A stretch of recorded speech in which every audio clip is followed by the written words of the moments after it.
Americans are paying more for everything because of left-wing extremist policies. Instead of addressing these major economic concerns head-on, the Democrat solution to inflation is to keep on spending.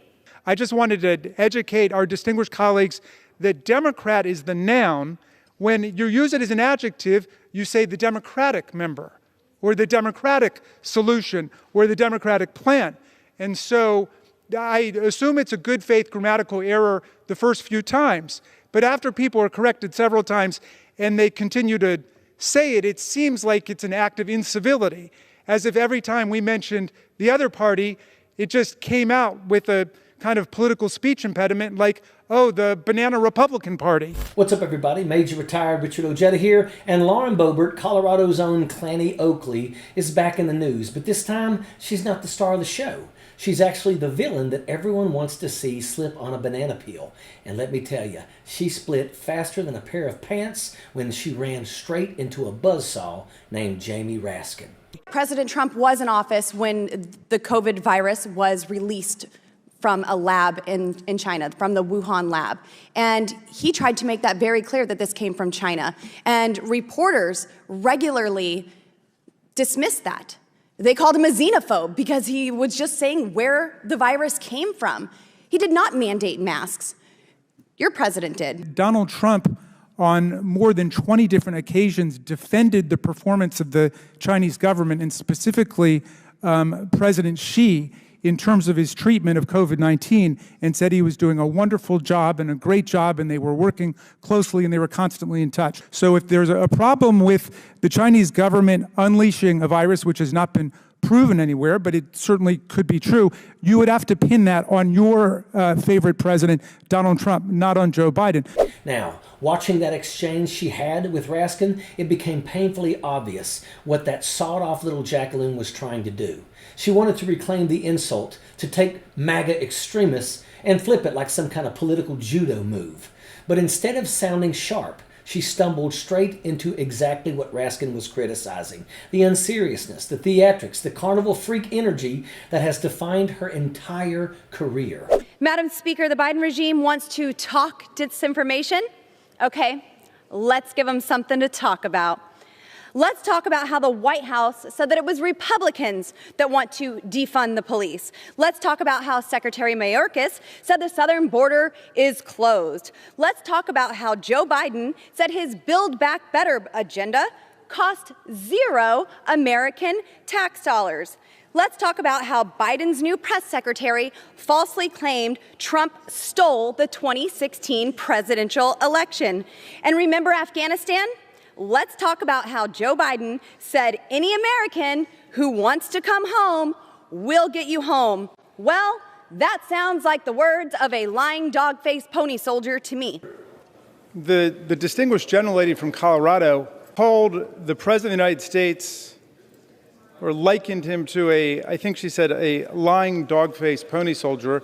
We obviously could have taken those words down, but we have serious business to do here. And unlike some of our colleagues on the other side, we're not interested in censoring other people's speech. We want the whole world to see how the gentlelady from Colorado speaks in public as a member of Congress. We want everyone to look at that.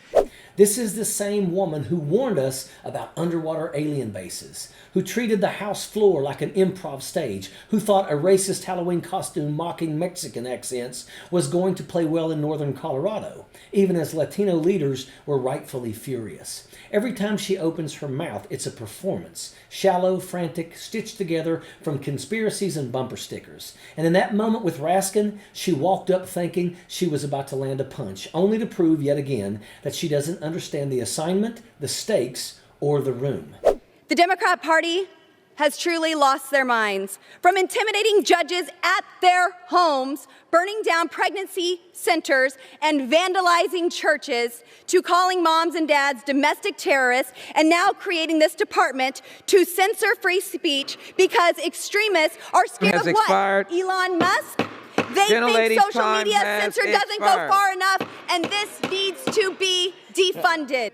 The antics and the diatribes of our colleagues are so profoundly disappointing to those of us who've come here to support President Zelensky and the heroic people of Ukraine who are resisting a brutal, illegal aggression by Vladimir Putin and his army.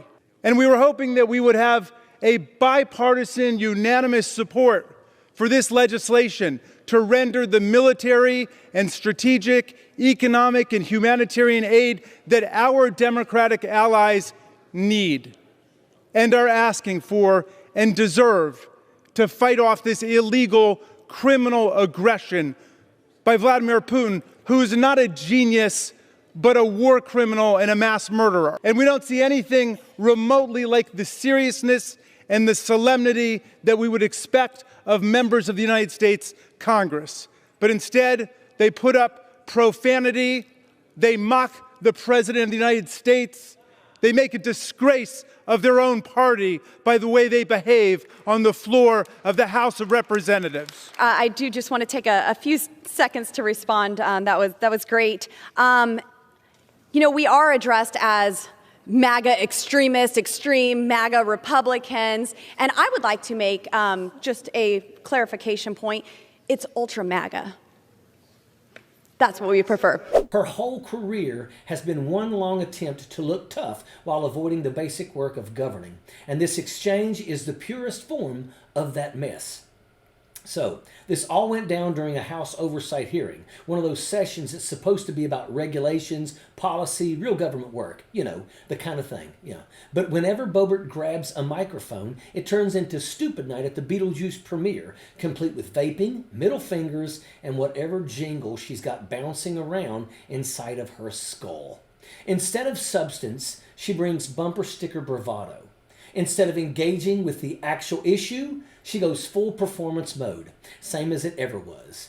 And then there's Jamie Raskin, a constitutional scholar pretending to be patient, clearly hitting the personal enough is enough threshold. So when she tried to puff herself up like little chicken hawk that she is and make her meaningless point, Raskin shut it down instantly, leaving her standing there like some snot-nosed brat who wandered into the wrong classroom on the first day of school. And the best part, after getting verbally folded like a lawn chair in a hurricane, she still stood there trying to act like she won something. It's incredible. Boebert has the confidence of a contestant on Jeopardy who answered every question wrong but keeps ringing the buzzer anyway. She hit that mic like, actually, we prefer Ultra MAGA, as if she was unveiling a new superhero identity. That's not a comeback. That's a clearance rack Halloween costume that you forgot to return. It was the political equivalent of someone slipping on a banana peel, sliding in crap and then declaring, nailed it, while the entire room just stared and wondered who let the rodeo clown wander into Congress. And what makes this whole damn thing even funnier is that she's still out stomping around Colorado like she's got some kind of mandate from God, when the truth is she got ran out of her old district and wound up in District Number 4. And ever since she landed there, she's done the same damn thing she did before. Nothing. Not a damn thing. Not a bill. Not a blueprint. Not even a post-it note. And while she's over here doing nothing but burning rubber between districts, she and her neighbor over in District 8 can feel the political temperature rising, because what just happened in Tennessee with Afton Baines' overperformance wasn't just a blip. That was a warning shot to everyone.